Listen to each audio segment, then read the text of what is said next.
Tak co, už si najel na lednový detox? Jo, ale já už jedu od prosince pro jistotu, proč to řešíme? Jo, takže játra ti fungují v pohodě. No právě. Perfekt.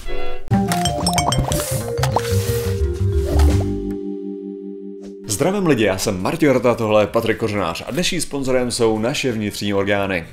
Tyhle ty orgány, které jsou samozřejmě policejní správa, soudnictví a další jako vnitřní, no všichni víme, kde jsou samozřejmě. Hasiči. Státní úřad, no, tyhle ty orgány všechny, tak ty nám pomáhají. No a dneska řešíme? Dneska řešíme tady ty orgány, vedle sídlí vlastně, řekněme, mezi hasičema a policií, tak máme pár orgánů, který tak nějak zodpovídají za čištění našeho těla a detoxikaci našeho organismu. Protože jako jsou v dnešní době marketingově hrozně zajímavé výrazy, které skvěle prodávají všemožné produkty, ať už je to bio, nebo je to raw, nebo je to, co tam ještě, takový to, když to propojíš, aby si měl to gluten free ještě a tady to všechno, když máš všechno, tak to je prostě a navíc, když jako do toho si dáte nějaký detox, to budete zdraví takovým způsobem, že to ani neustojíte. Jo. S tím, že detoxikační diety jsou strašně populární. A detoxikační dieta jednoduše má dělat to, že ať už způsobem, jsou v podstatě dva způsoby, jak je má to dělat. Horem a spodem. Horem pijete všemožný džusy s různýma vitamínama a látkama, který mají, řekněme, vypudit nebo navázat toxíny, které jsou rozmístěné po vašem těle, tam se ukládají a tady ty látky mají natáhnout a vyloučit ven. A nebo to jde i spodem, což máš klystýry, viz naše úžasná Gwyneth Paltrow a její kávový klystýry, nemáš právě kávu nebo zase nějaký vitamíny, napumpuješ to se spoustou vody do střev a to zase vyčistí ty střeva a zase jsi zbavený toxínů. Já používám kompresor, nevím, jak to jako já na kompresor nemám, takže já používám takovou zvon. Yes, jo. Budeme prodávat detoxikační balíček a tam bude zvěnátorský zvon.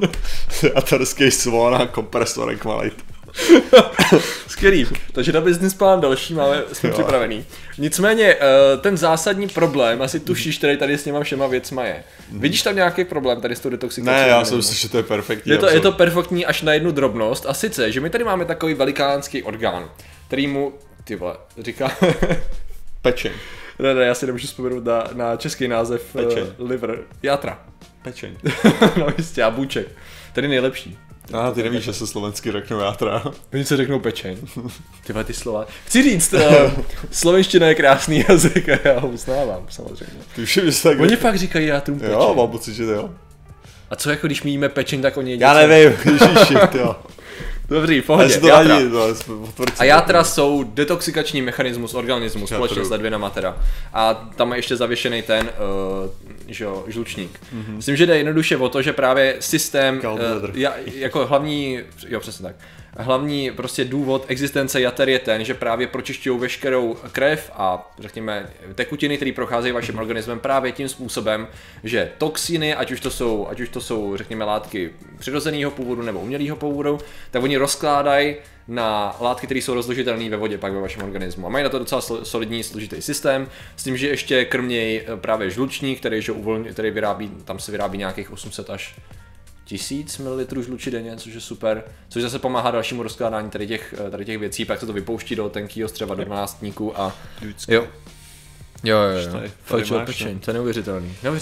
Neuvěřitelný jazyk, ta slovenština. Krásný jazyk, krásný. Stej pečeně, hej, to je hrozný. No, takže jako naše tělo má docela propracovaný systém na zbavování se toxínů. S tím, že skutečně je možnost, že v tobě se v těle budou ukládat toxíny, protože normálně se ti v těle neukládají, oni neustále tam probíhá ta cirkulace a jediný, kde se můžou skutečně ukládat, je právě, že se budou hromadit díky nějaký chybě v těch játrech.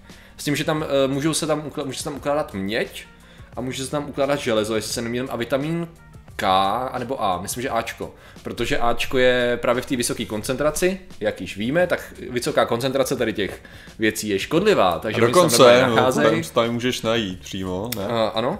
Vitamin A, ano. 2/3 hrníčku, ano. Pokud si tam nahromadí takovéto množství, tak ti to může zabít, ano. Což je přesně to, co se může stát při dysfunkci v játrech. Ovšem, to se nestane u normálně zdravého člověka, to se stane buď když máte vážně poškozený játra, když jsi alkoholik například, jako a má to fyzický vliv na tvoje játra, anebo když máš hepatitidu ABC, jo, tak to jsou tady ty možnosti. Ale myslím, že na zdravého člověka, zdravý člověk má prostě funkční játra prakticky 100%.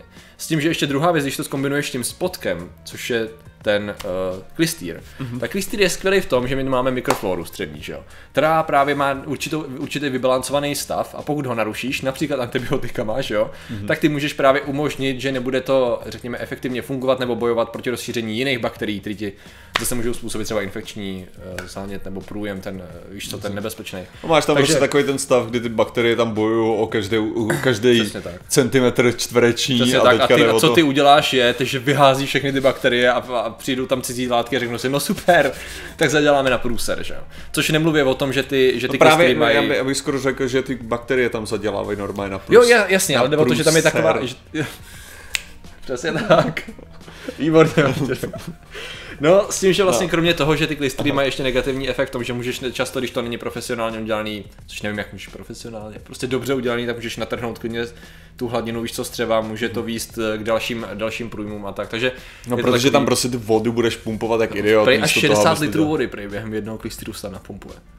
Že jako některé klystry jsou jako menší, že to dělají po menší dávkách. Že tak jde o to, jaký ne najednou, jako, ale propláchneš to. No právě, jak to používáš. No. Což je hardcore. Nicméně, co v podstatě já jsem jako shrnul nějaký můj point na to. Setkal jsi se s nějakýma poslední dobou, s nějakýma detoxačníma technikama? To, že bych se s těma setkal teďka, hele, naposledy jsem se hádal možná před 2 lety jako o detoxu, jsem chtěl vyloženě jako dělat video. Ale protože pak jsem to nějak nechal, protože se mi nechtělo to zabíhat do videa o detoxu. Ale máš tam držet svýho kopyta, nemáš to kesat do detoxu. Že? Máš tam ten samý problém jako u všech těch věcí a to je prostě to, že ty máš prostě, že je strašně jednoduchý si to potvrdit, jakože prostě uděláš něco, tak se cítíš dobře, jakože že prostě na základě toho, že jsi něco udělal pro sebe. Jo, já nevím, jako jestli máš tohleto, normálně nebudeš tomu věřit, ale já občas si uklidím. Ne. Já vím, že je to šokující. A když si uklidím prostě, tak reálně ten proces toho uklizení nemá vůbec žádný dopad na to, jestli se mi pracuje, protože stejně čumím do té samé obrazovky. No, jasně. Jo? Ale když uklidím, tak mám pocit, jako, že se mi pracuje líp. Jo? Protože se mi pracuje líp, protože jsem vytvořil takový klid mysli, toho, že jsem si upravil to pracovní prostředí. Jo? A teďka jde o to, že to samý máš u tohohletoho. Jo? Ty si udělal něco, co vlastně nemělo vůbec žádný vliv a možná mělo negativní vliv, ale kvůli tomu, že jsi to udělal, tak prostě máš ten pocit, že všechno je najednou čistější a jasnější a zářivější. Já si myslím, že s tím se dá hezky spojit. Ty jsi v podstatě do určitý míry něco udělal, protože pokud si například vypil nebo piješ pravidelně nějaký, takhle, ven je to zase dvousečný. Pokud piješ navíc šťávy, řekněme vymačkaný z ovoce, tak jo, to je fajn. Když to nebudeš samozřejmě extrémně přehánět, máš tam nějaký cukry, máš tam spoustu vitamínů, to je dobrý, ale nebude to detox. Prostě ty játra budou furt fungovat absolutně nezávisle, což je hrozně důležitý. Absolutně nezávisle na tom, protože žádná studie zatím nepotvrdila vliv jakýkoliv detoxikační diety tady v tom kontextu na efektivitu funkce jater.